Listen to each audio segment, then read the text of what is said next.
да насърчаваме талантливите деца и да ги вдъхновяваме да не изоставят мечтите си. Децата са бъдещите възрастни поколения и точно сега е най-важно да им дадем пример и да им покажем, че благотворителността не се ограничава само до топла храна по празниците или изпратен СМС. Благотворителността означава да покажем възможностите на доброто общуване, но без предразсъдъци. Моля ви да...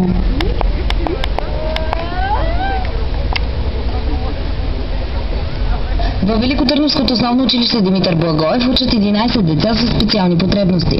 Ресурсните учители работят с тях ежедневно и са на мнение, че такава детска площадка е от голямо значение за тяхното развитие.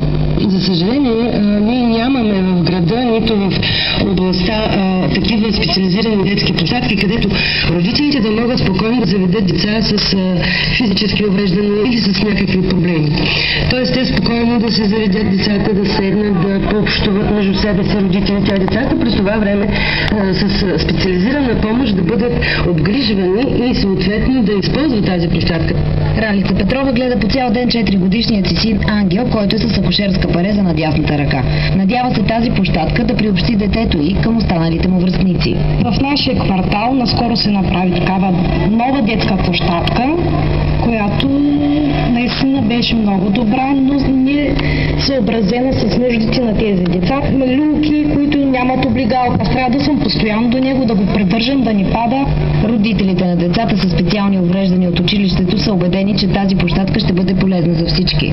Казва, че така децата им няма да бъдат пренебрегнати. Отглеждам внук си Александър, който е аутист, много труден.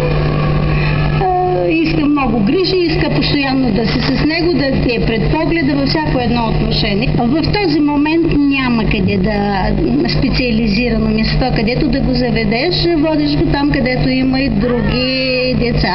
Няма защо да скривам отношението на някои от другите деца или на някои от другите родители. Специфичното е за тях, че те, растейки, рано или късно осъзнават, че са малко по-различни от собствените си връстници.